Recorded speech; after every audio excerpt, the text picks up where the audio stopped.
Greetings, Retro Zoltan here. While I've been having a bit of fun over some less luxurious handheld emulation devices, there has been one thing that I've been patiently waiting for in the mail, and it's finally here. Introducing the Trimui Smart, the second product from a newcomer in the emulation gaming market. Trimui is a company that impressed me right from the start with the Trimui Model S, or more commonly known as the Powkiddy A66. It was released in late 2020, about the size of a cassette tape, thinner, and could arguably be one of the coolest, thinnest handheld game emulation devices to date. While the Trimui Smart's predecessor is thin, what does the Trimui Smart provide? Is it better? Smarter? Let's find out. As it stands, the box it comes in is pretty informative, as if they're planning to put this on store shelves. They really used some old school marketing here, showing you the colors, what it can emulate, even buzzwords like Type-C charging and Bluetooth. None of what the box claims is too much of a surprise, with the exception of what they're calling the Trimui market. That could be something. If this is true, holy crap, that would be awesome. More on that later. As noted on the box, the Trimui Smart comes in a variety of colors.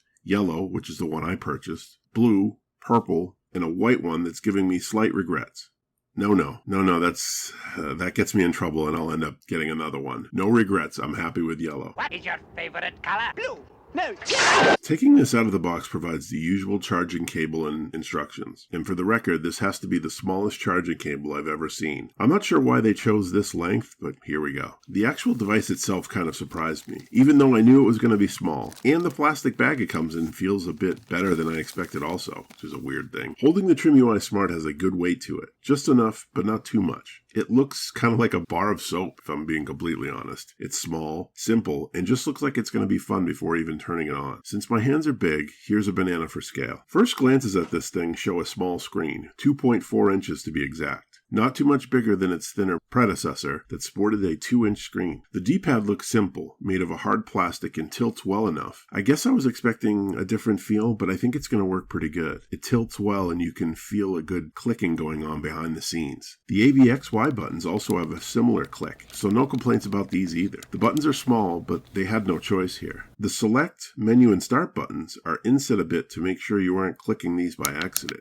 And they have the loudest clicking sound that I wasn't expecting. I'm guessing there are mixed feelings about how loud these buttons are, but you can definitely tell when you have clicked them. If anything, in a pinch, you can use them to train your dog. Sit.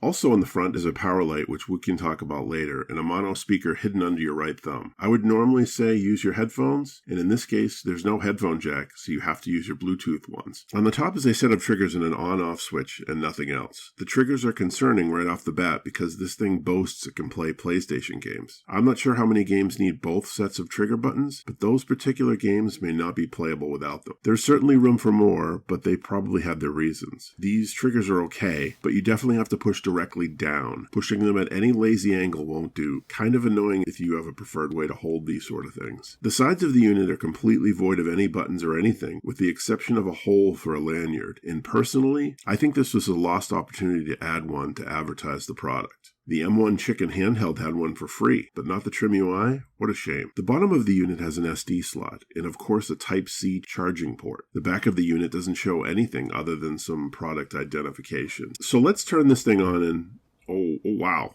The power light is bright. Okay, well, this is way brighter than I expected. This was a strange decision by Trimui because it's honestly a bit of a nuisance. Better cover that up before someone goes blind. Okay, now with that out of the way, you're forced to deal with this loud music right out of the box. It's not the worst tune I've ever heard, but it repeats and repeats, and there's no way to change it, not that I've found. You can turn down the background music in the settings, but once you play a game, it goes right back to where it was before. It really wants you to hear this music. There are 2 themes that come on this thing, but they both have the same music. I pray I can find another theme, or maybe make my own that makes the music go away forever. For now, enjoy. The Trimui Smart can play Arcade, Final Burn Alpha, Atari 2600, 7800, CPS 1 through 3, Famicom, Game Boy, Game Boy Advance, Arcade, MAME, Sega Mega Drive, Sega Master System, Neo Geo, Neo Geo Pocket, PC Engine, PlayStation 1, Super Famicom, WonderSwan, and a surprising addition, Polygame Master. Everything plays well, with a few exceptions. Not too bad. Here are more examples of what you can play on this.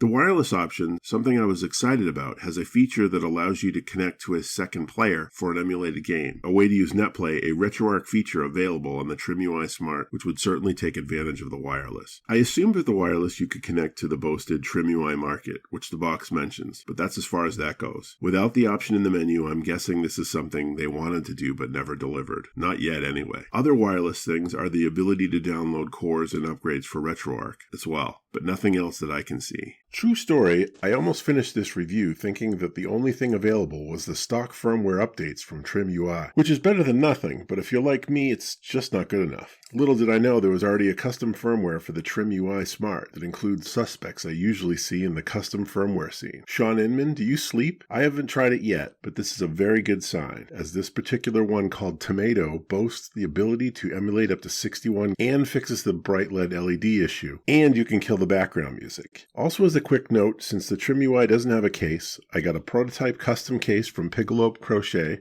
that fits it perfectly.